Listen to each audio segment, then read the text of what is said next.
Soy Virginia Hernández, me presento antes al inicio del programa. Showroom es un club de ventas privadas de origen francés, nació en 2006.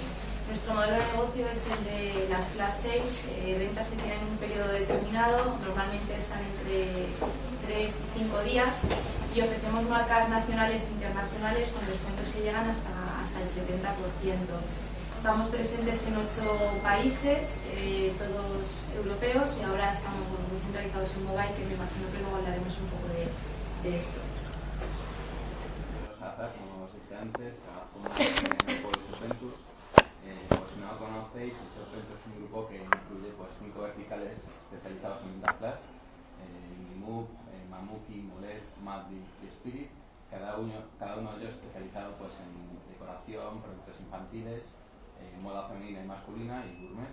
Y ahora desde hace un par de meses también hemos incorporado el arma de la tele. En este caso no es venta flash, no es una tienda al uso como cualquier otra.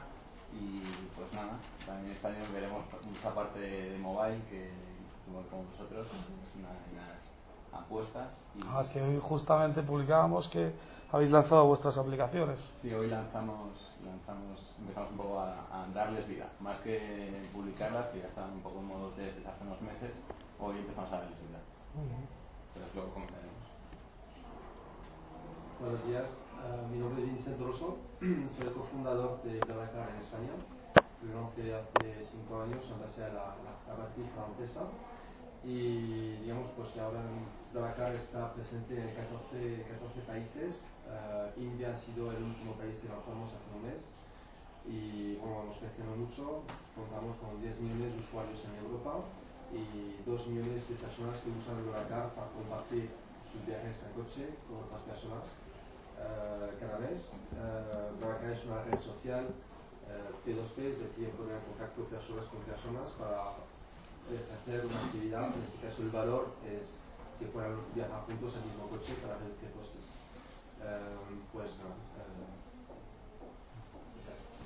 Hola, soy Fernando Aparicio.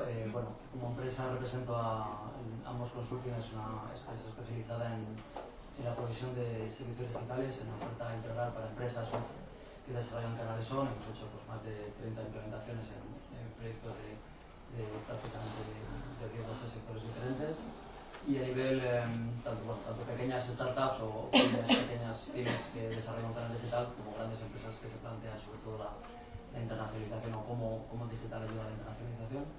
Y a título personal soy formador en 11 escuelas de negocio, centros relacionados con la formación digital. ¿En 11? Vale. Bueno, la primera pregunta es un poco obvia, ¿no? Tú podrías acabar con el paro en España repartiendo un poco de trabajo. No, es broma. Empezamos por ahí. De hecho, la formación es una de las preguntas que tenía aquí preparadas, porque sí que es cierto que empieza a crecer el tema del empleo, la demanda de empleo, pero es muy complicado encontrar esos perfiles que se adecúen a lo necesario. Así que desde esa perspectiva docente sí que luego nos echarás un buen cable. La primera pregunta es un poco la obviedad en torno a tendencias, lo que hemos estado viendo en comercio electrónico. ¿Cuál creéis de lo que se ha hablado aquí o de lo que se está hablando desde comienzos de año es a lo que hay que poner el principal foco o atención en 2015? Quien quiera. Bueno, David y Elena nos lo han resumido estupendamente. Son las tendencias un poco de las que todos hablamos. Creo que el mobile, como digamos cabeza visible de la estrategia de todos los e-commerce, también el omnichannel del que tanto hablamos, que sí que es difícil implementar y que luego a nivel real quizás no haya tenido tanto crecimiento el año pasado o en años posteriores como debería haber tenido.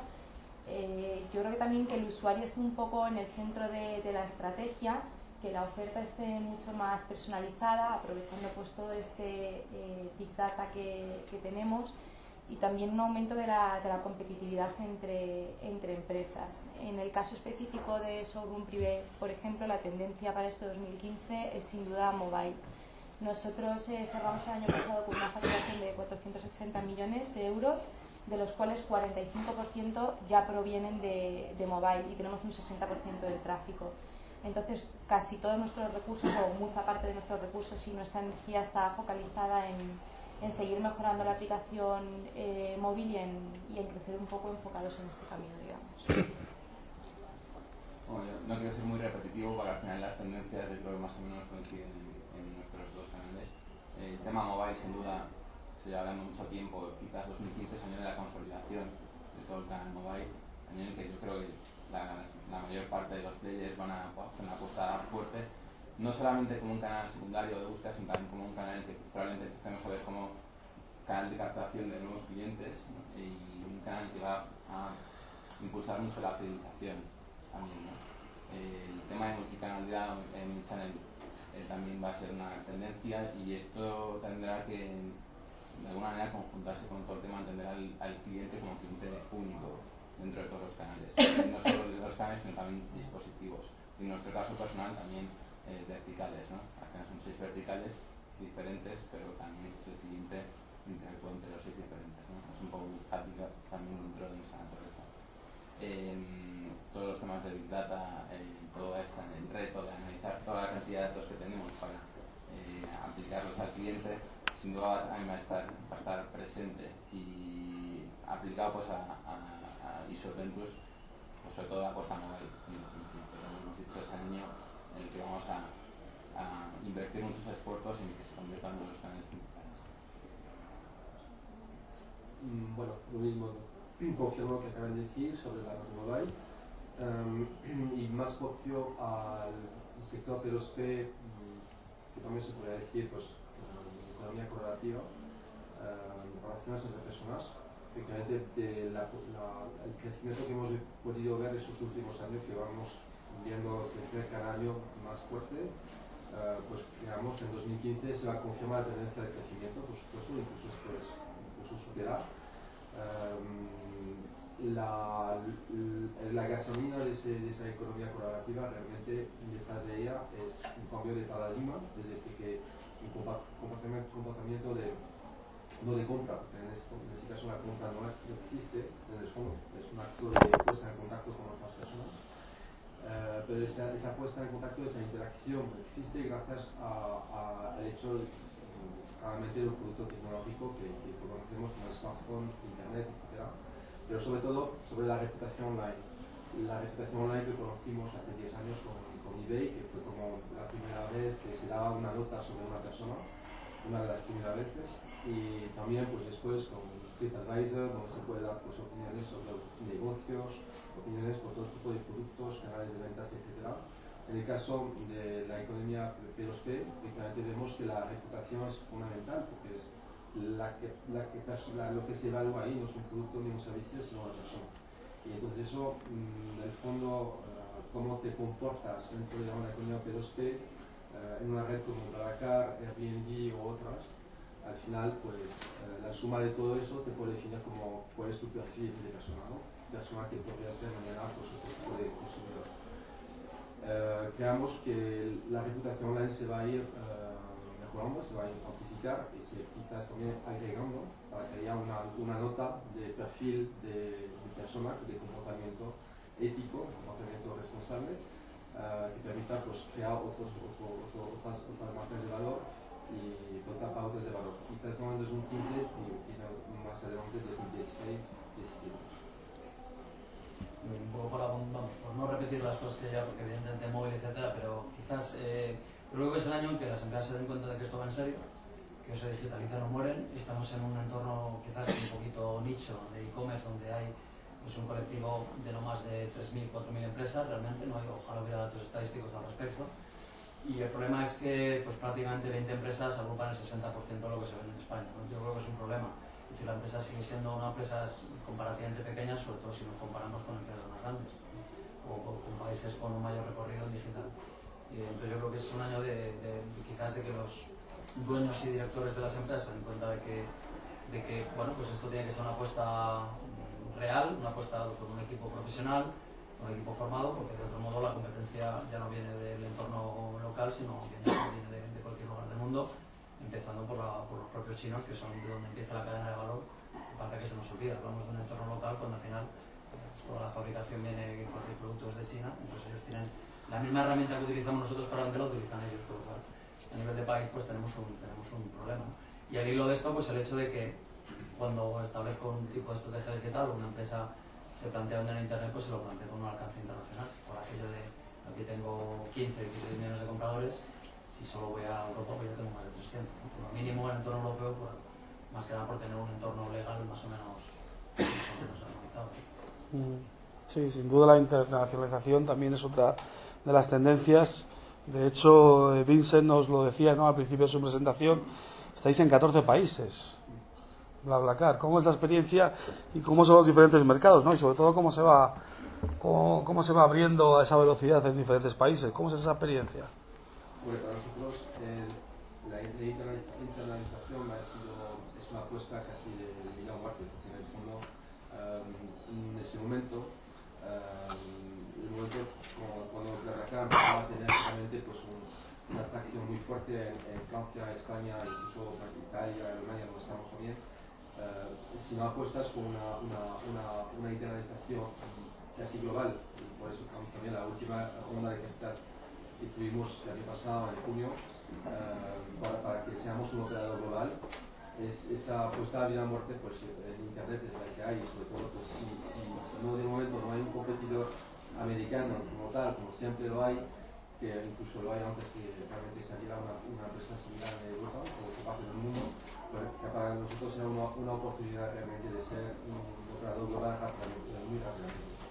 Y pues esa internalización pues, es clave, es muy local, es decir, realmente pasa por tres cosas importantes: tener una marca global que se pueda reconocer, que se pueda entender a muchos países, y lo de BlaBlaCar realmente tiene sentido de que Blabla es muy común a muchas personas en muchos países, y el car pues se puede entender a muchos países también, ¿no? Y porque es una herramienta muy usada a nivel global. Tener pues es una estrategia también de internacionalización, o sea que no todos los países se pueden lanzar de la misma forma por su peculiaridad, precio de gasolina, infraestructura, redes sociales, penetración móvil, pues todos esos parámetros son importantes. Y el tercero, y para mí lo más importante, es el equipo, encontrar personas realmente que tengan el perfil adecuado para lanzar en los países que queremos lanzar. Sí, ya es la propia internacionalización desde el punto de vista de imbuirse en la cultura, ¿no? De hecho, Virginia me contaba que uno de los casos más complicados para Sauron Privé fue cuando tocó abrir la página en Polonia, ¿verdad? En Polonia, efectivamente, para adaptarlo. Es otro idioma, ¿no? El cirílico. Sí. Voy a arriesgar el cirílico. Sí. Yo creo que la internacionalización se basa en el hecho de llegar a ser locales de verdad. O sea, no es solamente traducir la web a otro idioma y lanzar en otro mercado, que también, sino entender cuáles son las costumbres, entender cuáles son los días clave, entender cómo compran los consumidores, cómo lo perciben, porque si no tienes a gente local, que no tiene por qué estar localizada en el país nuevo de apertura, pero sí que tiene que tener un conocimiento materno, digamos, de qué es lo que se desarrolla en el país, es bastante más complicado y los objetivos no llegan tan pronto. Nosotros hemos visto, por ejemplo, con multitud de promociones, por ejemplo, el Día de Reyes ofrecíamos gastos gratuitos aquí en España. En Italia se celebra, bueno, la Befana, que es como la bruja que trae chucherías el Día de Reyes, pero su día clave es el día 25. Entonces hay que adaptarlo y al final ser locales para llegar al público del mercado en el que deseas operar.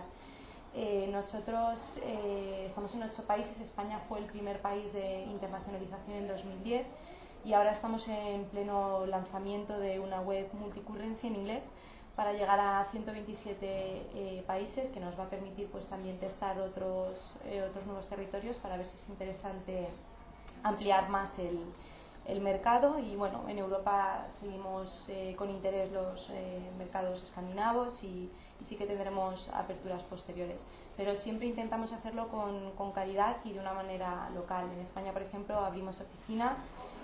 No tenemos oficina en todos los países en los que operamos, obviamente. Por ejemplo, en Italia la acabamos de abrir en Milán porque a nivel comercial nos interesaba especialmente.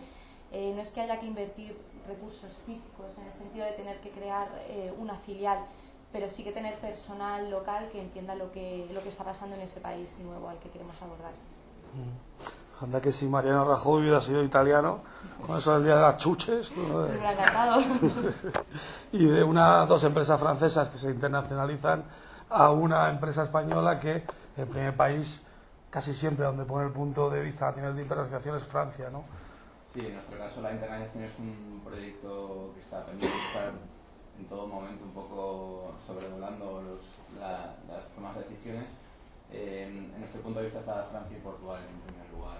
No tenemos todavía fecha, es un proyecto que está pendiente, pero en cierta manera, aunque la internacionalización es una tendencia y es lo que hay que hacer evidentemente por la naturaleza del entorno, nosotros hemos decidido primero hacer bien las cosas ya donde estamos antes de salir a otros sitios, ¿no? Es una apuesta también de decir, vamos a focalizarnos primero en España, vamos a consolidarnos y hacer bien todo lo que queremos hacer para luego trasladar esa experiencia al resto de países y no intentar que se aumente un poco el caos, ¿no? Por decirlo así.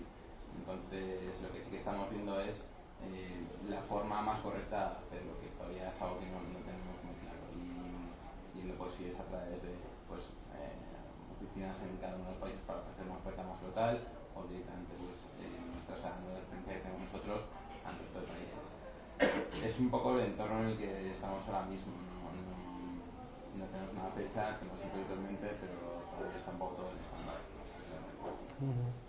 Luego también la internacionalización, Fernando, no solo entendida como ir hacia otros países, ¿no? a exponer nuestra oferta y a tratar de conseguir nuevas ventas, sino también cuando otros competidores de fuera vienen a España, internacionales, y hay que adaptarse un poco a su modo de operar en beneficio nuestro, ¿no? Uno de los, Fernando, aparte de ser un emérito catedrático, también es experto en China. Y de hecho, comentando contigo, sí que China hay que poner no solo en la cadena de valor, sino también especial atención a lo que empiezan a hacer en España, ¿no? Alibaba está al caer. Sí, bueno, eso de experto, esa es que es una palabra totalmente tabú en este mundo, porque lo único que sabemos es que no sabemos nada y estamos todo el día aprendiendo cosas. Lo que pensabas que era bueno ayer, hoy ya no es viable y demás.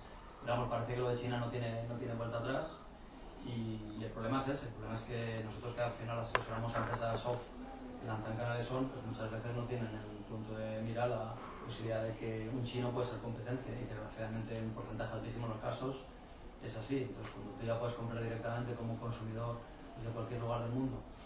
Hace poco estuvimos tenemos oficina en Colombia, y claro, es que esto ha cambiado. La gente, evidentemente, te enfrentas con situaciones como que se conectan a Facebook, por ejemplo, pero vía Facebook. O sea, quien da la conectividad, hablando del tema de los telcos, ya ni siquiera es un telco. Y por otro lado, pues compran directamente a AliExpress, que ha pasado de los 200 y pico el año pasado a los 30 y pico a nivel de tráfico en Estados Unidos, en un año. Entonces eso es comprarle directamente al fabricante. Bueno, pues es que eso es un escenario competitivo que no ha conocido la historia jamás. La revolución industrial fue una broma comparado con esto. Entonces las empresas tradicionales pues se enfrentan a una situación que muy pocas pueden manejar, porque los que mandan o los de arriba todo esto no lo ven con la urgencia que deberían verlo.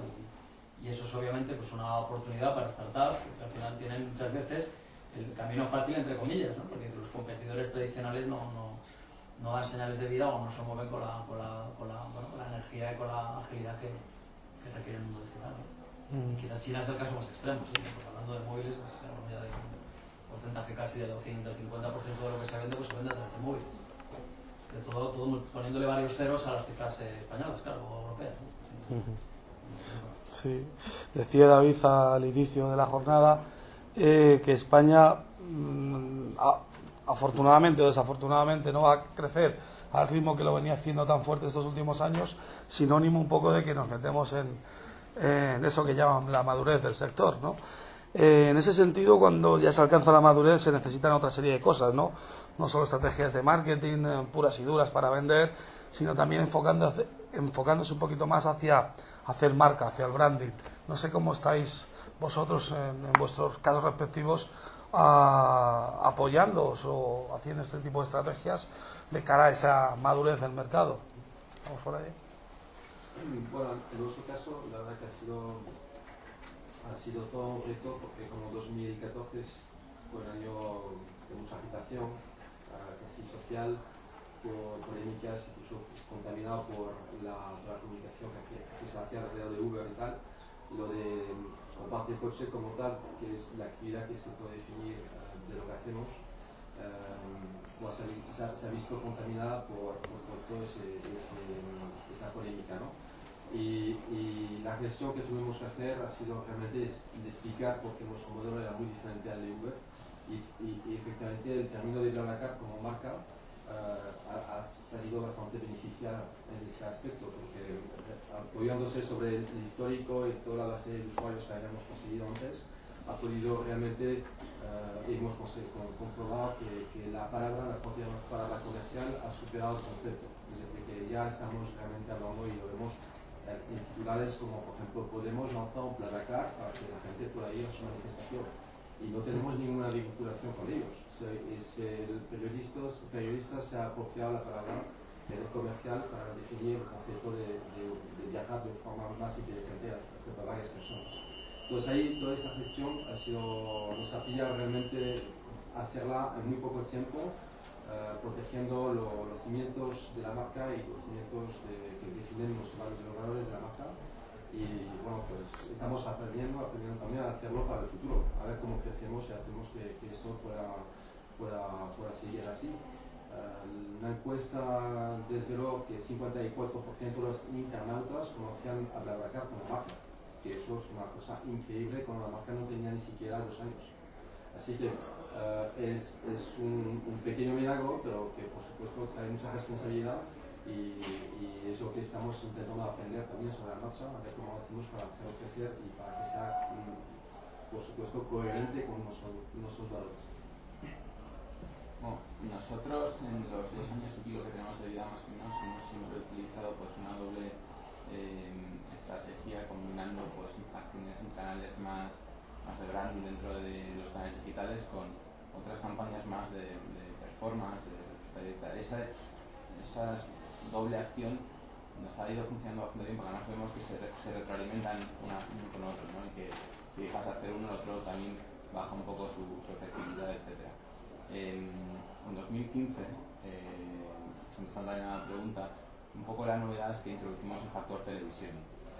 Desde hace un mes y pico más o menos estamos ya en campaña de televisión con Mimove y con Mamuki, lanzaremos también con OLED dentro de poco y entendemos que esto es un nuevo escenario para nosotros, en que vamos a ir aprendiendo poco a poco cuáles son los efectos, pero entendemos que tiene más sentido todavía combinándolo con la apuesta de mobile. O sea, al final entendemos que la televisión tiene más sentido si estás apostando también por toda la parte de pues, tablets, smartphones, etc.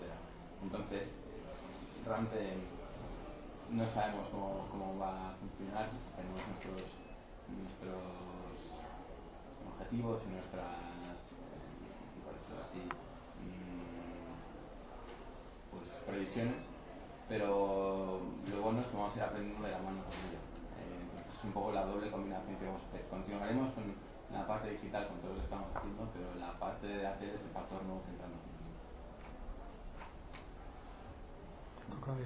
Bueno, va recogiendo el guante, ¿no? Porque vosotros lleváis años, ¿no? Con el tema de la televisión y le puedes decir un poco. Sí, con la campaña entera. Nosotros efectivamente, bueno, el branding muchas veces es más importante incluso que el producto o el servicio que ofreces.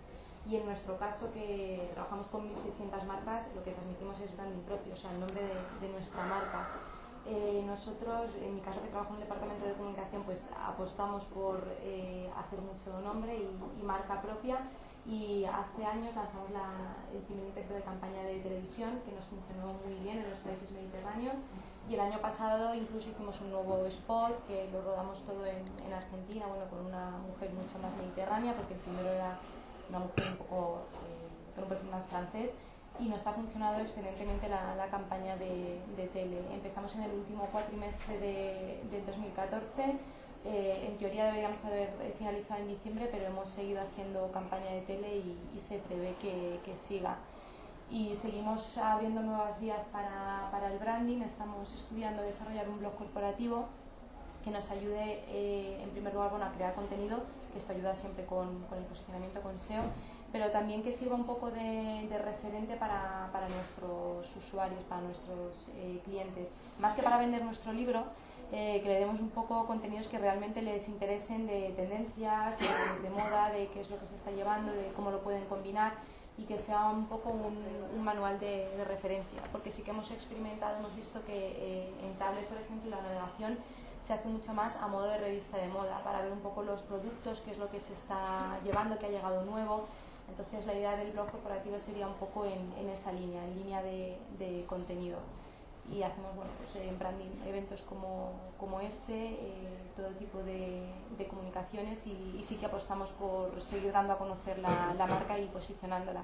Cuando llegamos al mercado era un poco, creo que todos los players éramos un poco hacer branding de compra online, o sea, de e-commerce en general, ya no era de tu marca.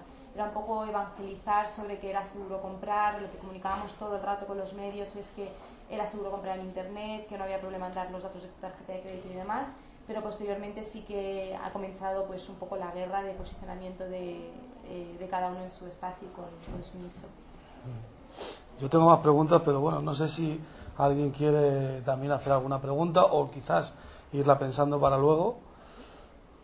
Os dejo 5 segundos. Mira, me gustaría preguntar más a Pedro. Ya habréis tenido los primeros resultados sobre televisión, entonces una marca que no ha hecho marca en el blog, en la tele y demás, ¿cuáles son las primeras impresiones que tenéis de hacer televisión sobre las startups que estabais anunciando? Pues sobre todo el experimento, por decirlo así, de alguna manera, lo hemos hecho con Mimovie y con Mamuta, que probablemente sean las dos marcas más reconocidas, las más grandes, ¿no? Por decirlo así. Es complicado porque nosotros a nivel técnico tenemos unas limitaciones todavía, entonces lo complicado que vemos de la televisión es cómo podemos medir el impacto de la televisión en ventas, que al final es lo que nos interesa, ¿no? Entonces sí que podemos medirlo muy bien en tráfico. Entonces tenemos que asociar ciertas acciones a la televisión, ¿no? Estamos viendo el tráfico como uno de los KPIs más relevantes, asociado al todo el tema del mobile, pues todo el tema de descargas, todo el tema de ventas a través de móvil, pero es cierto que tenemos ciertas dudas en una asociación directa de las ventas a la televisión. ¿Cómo ha funcionado? Evidentemente ha funcionado. Ha empezado bien, se ha notado mucho, y lo que nos ha animado a continuar con ello, ¿no? Por eso estamos continuando con el resto de marcas. Pero es cierto que sigue habiendo ciertos puntos que tenemos que limar, yo creo, nosotros y en general todos. Cada vez la tele, por lo que estamos viendo, es que yo cada vez veo más e-commerce anunciados en televisión, cada vez más aplicaciones. Creo que tiene mucho sentido esa dualidad, ¿no?, entre televisión, aplicación móvil, etcétera, y que ahí se puede encontrar una conexión más directa. Más o menos. Nosotros vemos los picos reales, ¿eh? Cuando hay campaña de tele se dispara el tráfico. Es que hay un bulo, yo creo, sí. Bueno, no sé si bulo, pero hay la típica leyenda que sale más barato hacer publicidad en televisión hoy en día que en digital, entonces está bien conocerlo. A nosotros nos funciona muy bien, ¿eh? ¿Hay alguien de Google por aquí? No, en tráfico el efecto es inmediato, se nota absolutamente. David. Lo que te diferencia un poco el hacer una campaña buscando hacer marca en televisión no es buscar respuesta directa. Son cosas completamente distintas. Es decir, uno puede generar notoriedad de marca, generar una imagen concreta de una marca, como hace Coca-Cola, como hace el Corte Inglés, y no estar buscando una respuesta directa dentro de tu e-commerce. Entonces, yo creo que son cosas completamente distintas. Tú puedes, en el caso de las anuncios que vemos últimamente de e-commerce en televisión, lo que buscan es una respuesta directa en su tráfico en la aplicación o en su tráfico en la página, pero no están construyendo marca. O sea, no se mide la construcción de una marca en función de la descarga de una aplicación o de un activo, se mide a través de batería de atributo de imagen. Entonces lo que tenemos que recuperar un poco esto que se ha hecho tradicionalmente en grandes marcas y grandes anunciantes, en cómo se construye una marca y cómo se mide la imagen de una marca respecto a lo que es la respuesta directa, diferenciando de una cosa de la otra, porque creo que se confunden. Es verdad que el e-commerce casi siempre va enfocado a resultados, porque tenemos la capacidad de medir todo al milímetro y Coca-Cola está enfocada en resultados, pero aún así diferencia lo que son sus resultados de lo que es su imagen de marca. Pero normalmente una campaña de un e-commerce que no es gigante suele ser para respuesta directa. Necesita más de resultado inmediato que construcción de marca. Es un debate que se tiene siempre cuando se pone a ver cuál presupuesto hay para hacer un marketing. ¿No? Dices, y al final dices, venga, lo todo. Pues es verdad que el planteamiento correcto debería ser cuánto de off tiene que haber en esto, sobre todo si mi principal reto, porque claro, hablamos de marcas conocidas. Yo creo que hay un problema con el branding muy gordo, y es que el branding tiene muy pocas empresas. Entonces, las que, por ejemplo, no solo están vendiendo online aquí mucho, sino sobre todo fuera son las marcas que tienen un marcón fuera de España. Pues que Zara venda lo que vende es relativamente fácil, porque en el momento que hay un usuario que se conecta a internet ya conoce la marca previamente. Entonces, para mí el principal problema es ese, es decir, no solo cómo creas branding aquí, sino cuando te planteas internacionalizar la empresa, y no sé, por un caso, si el Corte Inglés va a Estados Unidos, ¿quién le conoce? Pues es que el problema que tiene un Corte Inglés o cualquiera de las marcas que aquí se dan por sus sabidas, que hay allá, pero si luego esto tú lo internacionalizas, ¿a ti quién te conoce en Alemania y quién te conoce en Estados Unidos? Más allá de los que vienen a ver a Mallorca y demás, ¿no? Pues ese es un problema muy gordo, porque es que resulta que hay una inversión enorme en branding mucho antes de entrar en Google, en toda la parafernalia online. Entonces muchas veces, ¿de cuánto presupuesto dispongo de esto? Pues con lo que tengo puedo hacer esto. Y la tele muchas veces está descartada porque se buscan resultados muy cortoplacistas, cuando efectivamente estoy de acuerdo, la marca pues es un tema de muchos años. Entonces, muchas empresas se quedan fuera de la ecuación de la tele por la cuestión de presupuesto. Y no digamos si queremos ir a otro mercado. Sí, yo quería plantear, se ha hablado de las nuevas tendencias de 2015, el mobile, pero me ha sorprendido que no haya comentado, bueno, no sé si es que no ha surgido la palabra geolocalización, ¿no? O sea, un poco por el paso que puede tener del off and on, por ejemplo, por la utilización de tecnologías como pueden ser los beacons o sensores, ¿no?, que permitan localizar a un usuario cerca de un punto, además en cualquier punto del mundo, no solo en España, sino si una persona está en Nueva York, y que puedas engancharle para que vaya a tu tienda, y a través de un beacon incluso que ese usuario quede registrado, poder hacer una oferta en ese momento. Entienda qué importancia pensáis que puede tener esto y si estáis invirtiendo en tecnologías o en inversión en geolocalización. Bueno, en el caso de Berracar, la geolocalización no es una cosa fundamentalmente necesaria, porque no hace falta realmente en el tiempo real saber dónde está una persona. O sea, es más bien un pacto 3 o 4 días antes de la salida del viaje, y si es 2 horas antes de la salida del viaje, puede ser interesante que saberlo, pero no aporta valor al servicio. Sí aporta valor, te geolocaliza como pasajero, por ejemplo, y puedes decir desde ese punto cuáles son las opciones de movilidad que pueda tener con otros vehículos para irme a cualquier parte o a otro punto geográfico de la península. Entonces en ese momento sí que lo usamos, pero no, más adelante lo haremos, pero no es algo vital necesario. Bueno, en nuestro caso ahora mismo tampoco estamos en ese punto. No hablamos de geolocalización, pero sí que hablamos quizás de toda la parte de personalización de tanto de la publicidad como de los contenidos como de las ofertas.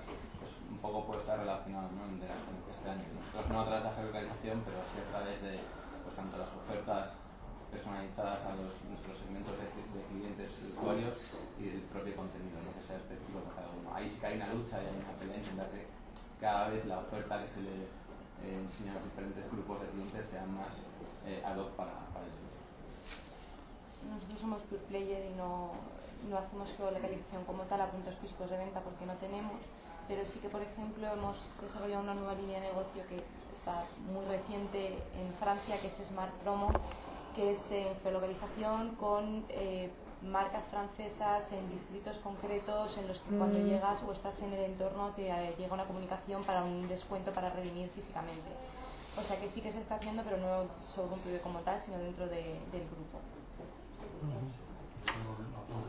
Bueno, hablamos evidentemente de tendencias móvil. Para mí móvil está digamos directamente conectado con esto de la geolocalización por defecto.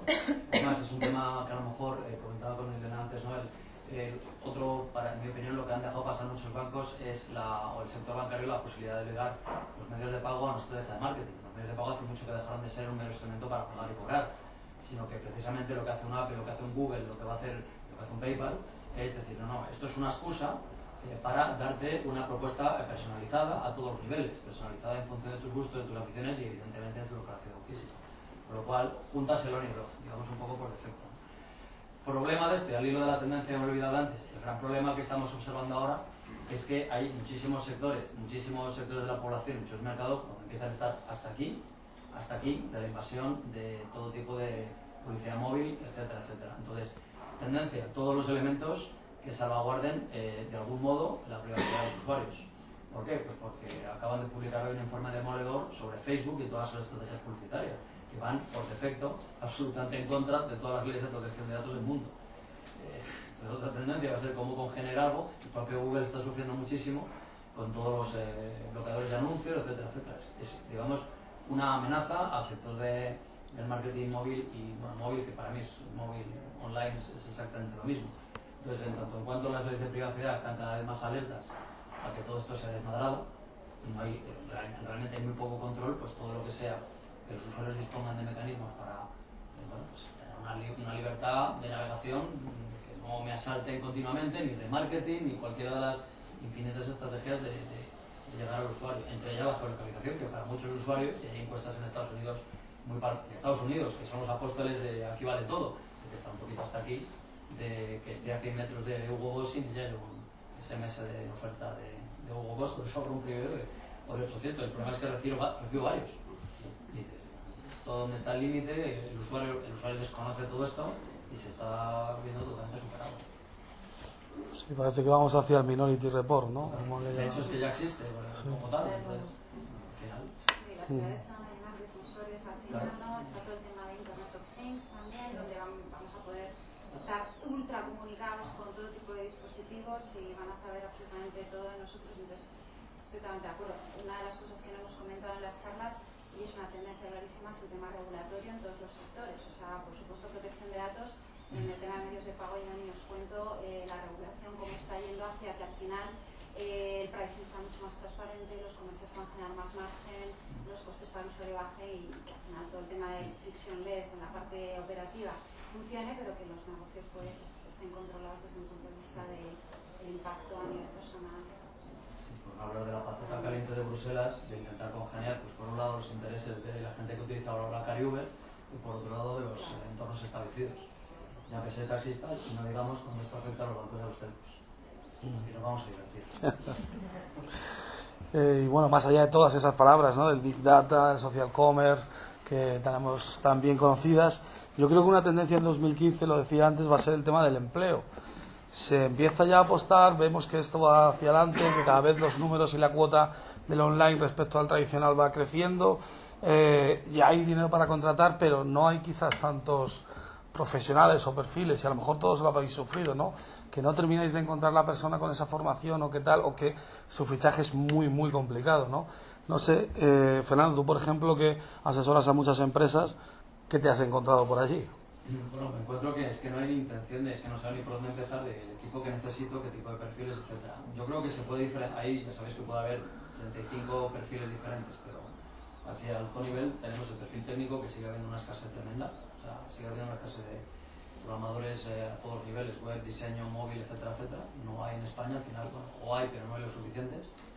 Y luego de todo lo demás, que para mí es un batiburrillo de cosas que cada vez están más conectadas, y yo no veo ya el SEO, porque para mí el SEO ya cada vez tiene más redes sociales, cada vez tiene más que ver con los pagos. Yo veo un perfil de un montón de cosas, que es un perfil quizá más de negocio, más enfocado a negocio, que al final no se forma, la universidad está fuera de esta discusión, o sea, la universidad no sabe qué contesta. Con lo cual, pues estás en las nuevas escuelas que se han juntado, que se han creado en los últimos 4 o 5 años.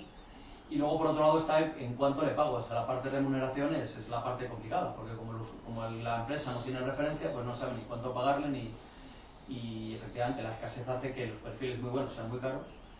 Y lo que sí que se está haciendo, y yo creo que es el enfoque correcto, es, bueno, dado que hay una gran colectiva, de hecho el propio gobierno, hay planes al hilo de cómo formar a gente que sale de las universidades o de escuelas especializadas en lo digital y que tengan pues una cierta subvención de sus costes por parte del gobierno. Creo que es un punto en la dirección adecuada, sobre todo para que porque al final esto es muy personal, o sea, tú sabes de tu negocio y va a ser muy, muy difícil que alguien que no sabe de tu negocio sepa. Entonces al final, gente que pueda aprender de cero, con un recorrido de gente joven, con todo esto ya mascado desde el principio, que pueda aprender de cero y ir adquiriendo poco a poco ese perfil, que es muy complejo por la amplitud, porque es muy amplio, claro, no es un especialista ni muchísimo, ¿no? Yo creo que cada vez es menos especialista en el sentido de que si es un director de e-commerce o es un director digital, tiene que tocar muchos palos. Y luego el desarrollador es una persona de 15 horas al día desarrollando, o sea, que no es con cambio tecnológico brutal cada mes. Entonces es más fácil, esos dos perfiles son complicados de encontrar. En vuestro caso, por ejemplo, Virginia, ¿qué perfiles, qué necesidades habéis encontrado? Estad atentos, ¿no? Por aquí a lo mejor surge una oportunidad. Con Fernando, totalmente, los perfiles técnicos, desarrolladores, o sea, ingenieros que realmente tengan el conocimiento y la experiencia. Es verdad que es un sector que es muy joven, relativamente joven, y no hay profesionales que tengan 20 años de experiencia. Hay poca gente que esté formada, que haya hecho proyectos grandes y que cuando quieres pues llevártelos, sí que las negociaciones son complicadas y el rango de salarios pues se dispara un poco cuando necesitas un perfil que sea de algo específico. También gente experta, que es todo el rato lo mismo, que es que no ha habido tiempo de tener experiencia, pero gente experta en posicionamiento. Es verdad que la teoría la sabemos muy bien todos, pero aplicarla a la práctica es complicado. Y luego en nuestro caso, bueno, pues traductores se contratan muchísimos porque hay que traducir todas las ventas a cada uno de los idiomas y cada vez se busca un perfil más integrado dentro del traductor, o sea, que no haga solamente la traducción, sino que aporte su granito de cómo hacer la venta local. Nosotros hicimos el año pasado en Showroom de 150 incorporaciones a nivel global, sobre todo en la oficina de Barcelona que abrimos, con un departamento de producción, de ventas y demás, y esperamos poder seguir ampliando las contrataciones este año en 2015. Pero sin duda los perfiles técnicos los más difíciles. Pedro. Bueno, un poco repetitivo, ¿no? El perfil técnico evidentemente es muy demandado. Nosotros de hecho en 2015 hicimos una apuesta por mejorar nuestro departamento de IT y la verdad es que ahora mismo estamos mucho mejor preparados que lo que estábamos antes. Otro perfil también muy importante es toda la parte por la naturaleza de nuestra empresa, toda la parte de especialistas en compras, en producto. Al final nos olvidamos que el producto es prácticamente lo más importante que tenemos, ¿no? Después del empleado, el producto sería el siguiente, ¿no? Entonces, nosotros también buscamos mucha gente especialista en producto que consiga buenos perfiles de compras con habilidades comerciales, también se busca. A nivel más técnico también, en otra pata sería gente que genere buenos contenidos. O sea, al final, tanto el producto como los contenidos son fundamentales y generamos el contenido. Nosotros hacemos una apuesta muy fuerte siempre por diferenciarnos del resto generando contenidos de calidad. Pues, por ejemplo, bajando un poco al día a día, las newsletters que enviamos nosotros todos los días son diferentes. Son un diseño diferente, con producto diferente evidentemente, pero también con una maqueta diferente. Esto es un intento de sorprender cada día al usuario. Entonces, todo esto al final es una apuesta potente, ¿no? Y luego pues hay un perfil también que es muy interesante, que es ese perfil que combina un poco la parte de marketing con la parte técnica. Entonces ese perfil con esa dualidad, por decirlo así, es complicado de encontrar, pero también es muy necesario. Vincent, terminamos contigo. Sí, bueno, la contratación realmente es un reto casi de todos los días y quizás no era un problema que teníamos al principio, porque como al principio pues había que sacar la idea adelante, pues al final lo haces con las manos que tienes, la cabeza que hay, y claro, entonces los perfiles también que se buscan al inicio de tu actividad no son un perfil emprendedor, o sea, no es un perfil de una persona autónoma, polivalente, que se puede adaptar, flexible, en horarios también, o sea que realmente lo que se busca ahí es un compromiso mucho más allá de un empleo. Quizás incluso buscamos esos perfiles con los países, porque para nosotros parece que es como lanzar otra vez una startup, ¿no? Una empresa nueva, es un mercado nuevo, una empresa nueva, y eso lo tiene que hacer desde el conocimiento del país local, como decíamos al principio, y también pues la propia actitud de tirar adelante, de tirar y liderar lo que es la implantación del servicio. Y claro, también cuanto más te haces mayor y cerrando rondas financieras también importantes te permiten atraer más perfiles, talentos de otro nivel, incluso de empresas consolidadas, que están aptas de trabajar en una empresa consolidada de toda la vida y tal, y que quieren un challenge, un reto un poco nuevo y ambición de hacer algo más creativo y más suyo. Y efectivamente vemos que cada vez más talentos nos vienen y perfiles muy buenos que nos vienen, incluso muchas universidades medias por todo el mundo, prestigiosos y tal, y con experiencias muy buenas para incorporarse en BlaBlaCar porque ven que efectivamente estamos liderando un cambio y que sea parte de ello.